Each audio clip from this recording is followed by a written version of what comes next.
ఈరోజు కాంగ్రెస్ ప్రభుత్వం అత్యంత దుర్మార్గంగా తెలంగాణ వ్యాప్తంగా ఉన్నటువంటి అనేక మంది సర్పంచులను గ్రామాలపై పడి అర్ధరాత్రి అపరాత్రి అని చూడకుండా చాలామందిని వేలాది మందిని అరెస్టు చేసి వివిధ పోలీస్ స్టేషన్లలో రాష్ట్ర వ్యాప్తంగా ఉంచడం జరిగింది. దీనితో పాటు హైదరాబాద్ మహానగరానికి వెళ్ళాలి, మా ఆర్తనాదాన్ని వినిపించాలి.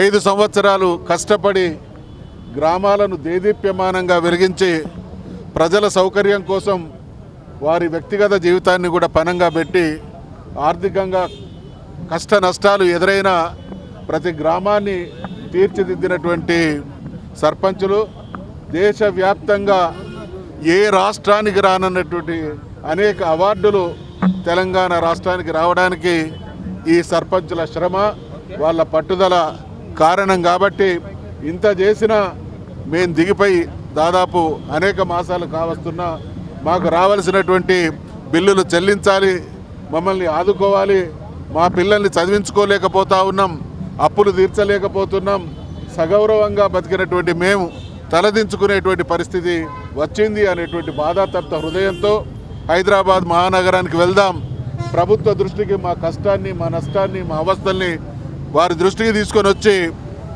తద్వారా బిల్లులు చెల్లించేటువంటి వాతావరణం తీసుకురావాలనేటువంటి ఆలోచనతో వచ్చినటువంటి అనేక మంది సర్పంచుల్ని అమానుషంగా ఎక్కడికక్కడ అరెస్ట్ చేసి ఈ ప్రాంతంలో ఉండేటువంటి మరి సర్పంచులు ఇక్కడికి చేరుకున్నటువంటి సర్పంచుల్ని తీసుకొని వచ్చి తిరుమలగిరి పోలీస్ స్టేషన్లో ఇవాళ ఉంచడం జరిగింది. హరీష్ రావు గారు, నేను, వేముల ప్రశాంత్ రెడ్డి గారు, ప్రభాకర్ రెడ్డి గారు, మరి పద్మా దేవేందర్ రెడ్డి గారు, ఇతరత్ర నాయకులు అందరం కూడా ఇది ప్రజాస్వామ్యం, అణచివేత సమస్యలకు పరిష్కారం కాదు, సమస్యను పరిష్కరించాలి తప్ప అణచివేస్తాం, ఇంకొక రకంగా బెదిరిస్తాం అనేటువంటి కాంగ్రెస్ ప్రభుత్వ వైఖరి తెలంగాణ ప్రజా జీవితాన్ని అతలాకుతలం చేస్తూ ఉన్నది అనేటువంటి విషయాన్ని హెచ్చరిస్తూ ఉన్నాం. ఇదే సందర్భంగా ఒక స్పష్టత కనబడతా ఉన్నది. కాంగ్రెస్ అంటే తిరోగమనం. తెలంగాణ రాష్ట్రం కేసీఆర్ గారి నాయకత్వాన ఎటువంటి వెలుగులు విరాజిల్లిందో సభ్య సమాజానికి తెలుసు. అయితే ఇటువంటి ప్రగతి, ఇటువంటి అభివృద్ధి, ఇటువంటి మంచి పల్లెలకు జరగకూడదనేదే కాంగ్రెస్ ప్రభుత్వ విధానం. కాబట్టి గతంలో వాళ్ళ అధికారంలో ఉన్నప్పుడు చిమ్మ చీకట్లు తెలంగాణ ప్రాంతంలో రాజ్యం వెళ్ళినాయి. అదే పరిస్థితి పునరావృతం కావాలి అనంటే ఈరోజు ఉన్నటువంటి సర్పంచులు కానీ రేపటి రోజుల్లో కానీ గ్రామీణ వ్యవస్థను నిర్వీర్యం చేయాలనేటువంటి ఒక దుర్మార్గపు ఆలోచన ఈ కాంగ్రెస్ ప్రభుత్వానికి ఉన్నది. కాబట్టి ఇటువంటి దమననీతికి పాల్పడుతూ ఉన్నది.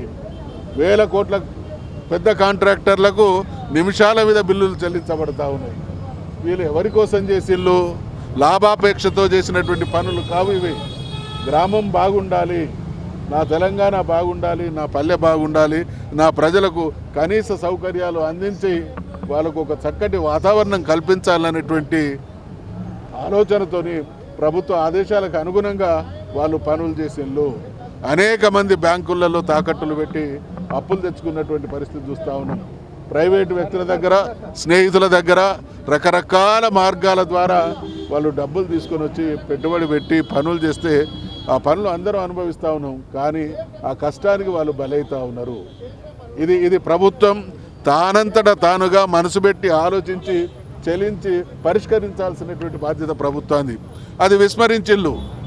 ఈ ప్రజల లేదా గ్రామాల అభివృద్ధి పట్ల ఈ ప్రభుత్వానికి చిత్తశుద్ధి లేదనడానికి ఈ చర్యలన్నీ కారణం. కాబట్టి ఇవాళ బీఆర్ఎస్ పార్టీ కేసీఆర్ గారి నాయకత్వాన అనుక్షణం ప్రజాక్షేమం కోసం, గ్రామాల అభివృద్ధి కోసం పరితపించినటువంటి వాళ్ళం. కాబట్టి ఖచ్చితంగా సర్పంచులకు న్యాయం జరిగేంత వరకు గ్రామీణ వ్యవస్థను నిర్వీర్యం చేస్తున్నటువంటి ప్రభుత్వ దుర్మార్గాన్ని ఎండగట్టేందుకు సర్వదా మేమంతా సిద్ధంగా ఉంటాం. ఖచ్చితంగా సర్పంచుల న్యాయసమ్మతమైనటువంటి సమస్య పరిష్కారం అయ్యేంత వరకు బీఆర్ఎస్ శ్రేణులు, బీఆర్ఎస్ పార్టీ, బీఆర్ఎస్ నాయకత్వం వారికి అండదండగా ఉంటుంది అని తెలియజేస్తూ ప్రభుత్వానికి అల్టిమేటం ఇస్తా ఉన్నాం. మీరు అత్యంత ప్రాధాన్యత కలిగినటువంటి అంశంగా దీన్ని పరిగణించి వెంటనే సర్పంచులకు చెల్లించాల్సినటువంటి బిల్లులు చెల్లించాలి. అవసరమైతే తక్షణమే వాళ్ళను చర్చలకు పిలిపించి ఒక పరిష్కార మార్గం కనుగొనాలని మేము డిమాండ్ చేస్తాం. ఇది ఈ ప్రభుత్వము పరిపాలన అనేది ఏదైనా ఒక బలమైనటువంటి కారణం ఉన్నప్పుడు మాత్రమే అటువంటి ప్రయోగించాలి. కారణం ఏంటంటే ఇక్కడ వాళ్ళ ప్రభుత్వ వైఫల్యం. ఈ ప్రభుత్వం ఈ రాష్ట్రంలో ఉన్నటువంటి ఏ వర్గ ప్రయోజనాన్ని కాపాడలేకపోతూ ఉన్నది. కాబట్టి ఎక్కడి నుంచి వెళ్ళి ఎవరు అయినా కూడా యాజిటేషన్ మూడ్లోకి వచ్చేటువంటి పరిస్థితి ప్రభుత్వ నిర్వాహకం వల్ల కొనసాగుతున్నది. కాబట్టి వీటన్ని అంటే ఒక రకంగా సెమీ ఎమర్జెన్సీ లాంటి వాతావరణం తెలంగాణలో కొనసాగుతూ ఉన్నది.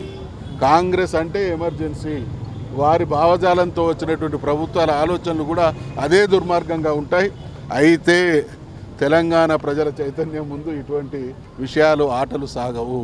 తెలంగాణ రాష్ట్రాన్ని సాధించుకునేటువంటి క్రమంలో ఈ జాతి ఎటువంటి చైతన్యాన్ని ప్రదర్శించింది, ఎటువంటి వాళ్ళ మెడలు వంచగలిగింది అనేటువంటి చారిత్రక సత్యం. కాబట్టి దుర్మార్గ పరిస్థితులు కల్పిస్తే గతం పునరావృతం అవుతుందని హెచ్చరిస్తాము.